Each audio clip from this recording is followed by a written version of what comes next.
Hello, so we've got this $345 coffee grinder. It's a Fellows Gen 2, I believe. But at any rate, in spite of the price, the service that Fellows offers is very little. I have determined what the problem is with the grinder, but they have no fix for it except to sell me a new one. So this is a very simple fix, really. It looks a little complicated right now, but it's really not that complicated if you're at all mechanically inclined.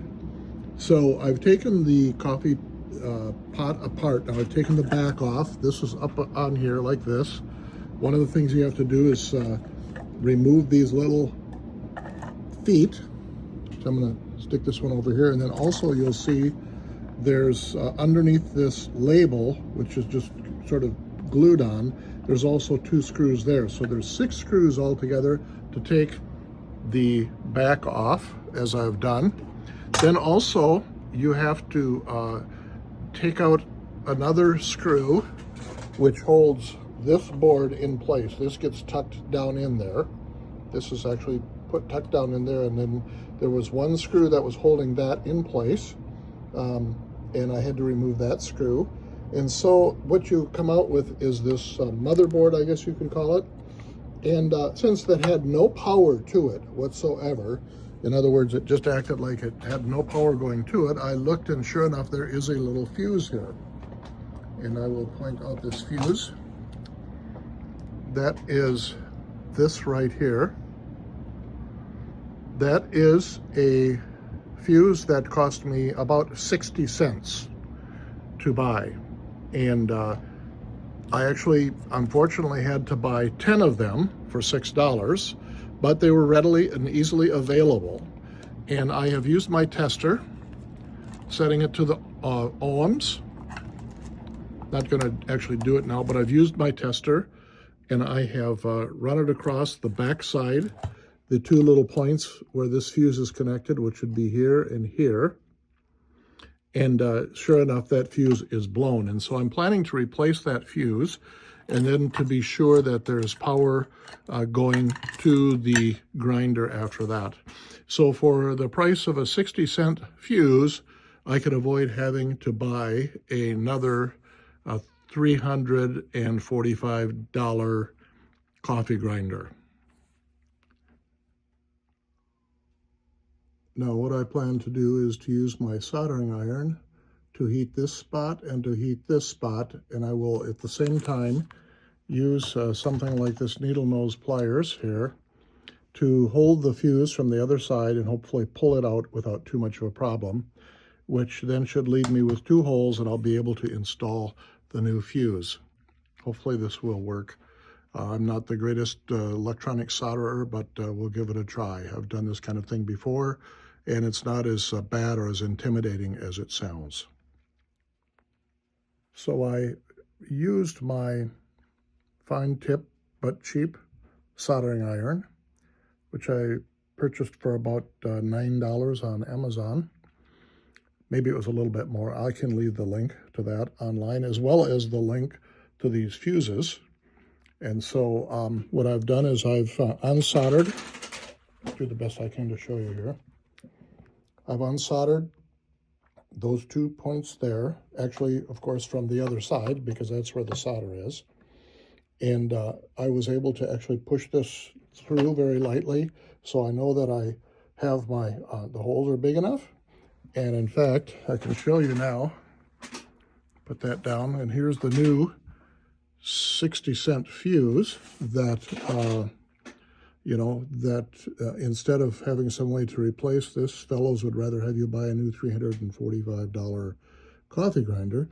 But I'm just going to see and make sure that the fuse goes through these holes,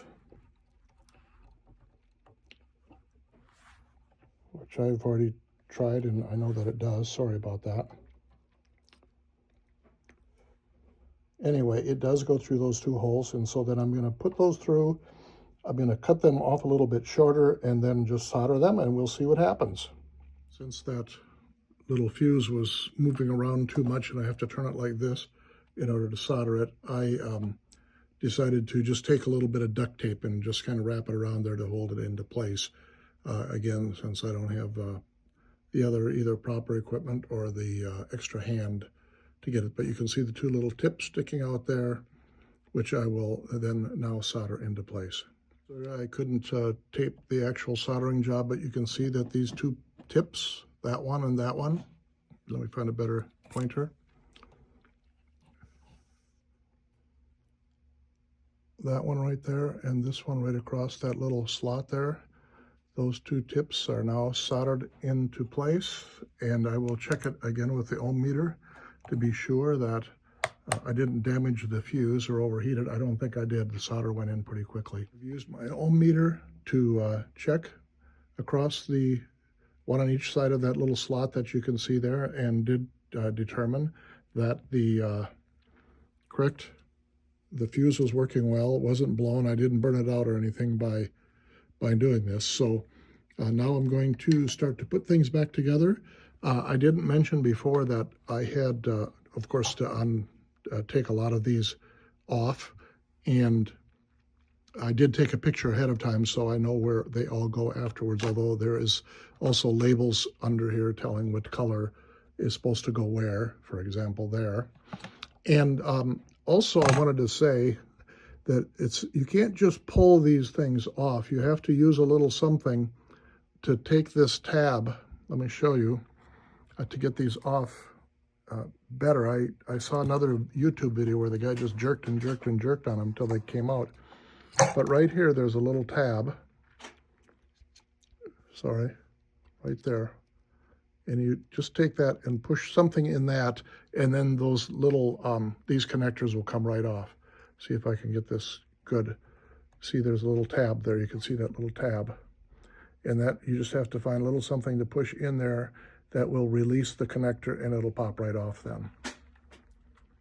I know a lot of guys just horse them off, but I think you run the risk of perhaps damaging these connectors in some way or another. You have to pull back the plastic too to get to those tabs, because that plastic comes back around the end of the connector when it's in place. So I have all of the wires reconnected. Everything looks okay. I think I got them all in the right spot. I had taken pictures earlier to make sure. This cover actually goes over this, and then it is shoved down into that hole there. So before I do that, though, I think I'm just going to plug it in real quick and just see what happens. Yeah, so it is plugged in now. I'm going to back up here a little bit so you can see better. It's all plugged in, upside down, of course, here. I'm going to push the button to see what happens. Oh, there it goes.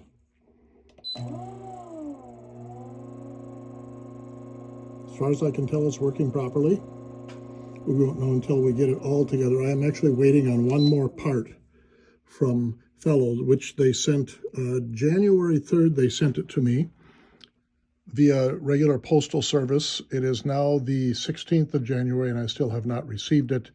I don't know when I'll ever get it. There's been some snow. I just wish for the $7 they charged me for shipping that small part, they could have just as well sent it UPS or FedEx or something like that, so I'd have it by now. But at any rate, it looks like the other parts are ready to go, and so I'm going to put it all back together. And I hope this helps you, because you can fix this. You definitely can do it if you know how to solder at all. You just need to take that little red thing there out, unsolder those two posts, get a new one. I'll post the link here in the video where you can get these little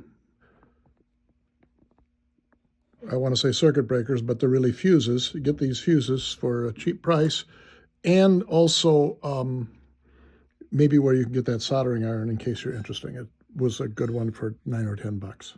So I have the electronics all stuffed back in there. First I had to put them into this little cup, and then work the wires quite a bit, especially this black thing right here. To get it in the right place, it really only goes one way. And I think I've got everything down good enough here so that this will close up very nicely. You want to be very careful not to pinch any of the wires, and that's, I think, why the wires here. This is actually the hardest part right here, was getting this thing back, stuffed back into that hole. So I have the bottom put back on and the feet in place. Probably wouldn't have hurt to put a little bit more stickum of some kind on those feet, but I didn't do that at this point. And all put back together, except, of course, for the grinder itself, which is something, there are plenty of other videos on how to install those parts and also to calibrate them. So I'm not going to reproduce all of that. My main point was just trying to fix this fuse for a $345 coffee grinder for 60 cents, basically, plus the cost of the soldering iron, but I needed a new soldering iron anyway. So I'm going to turn the button. It's starting. Seems working properly. And I've already tested this, which will run for, I don't know what the predetermined amount of time is, for a few seconds, 30 seconds or a minute, and then it'll stop by itself. So as far as I can tell, I think everything else is good here. I think the motor is powerful enough. I don't think that's a problem. And only when we get it all back together and start using it again will we know. If that pops the circuit breaker again, or I mean the fuse, then there's something more wrong. You can see it stopped now. So I hope this helps. And I will put the link to the fuses and to where you can get those. If you want to get some of those, or if you want to get one from me, you can message me, and I'll be glad to send you one for the cost of maybe $1 plus the postage. And hope that helps, and hope that works for you, and that you can fix this instead of having to replace it for $345. Fix for 60 cents for a $345 apparatus. Thank you very much.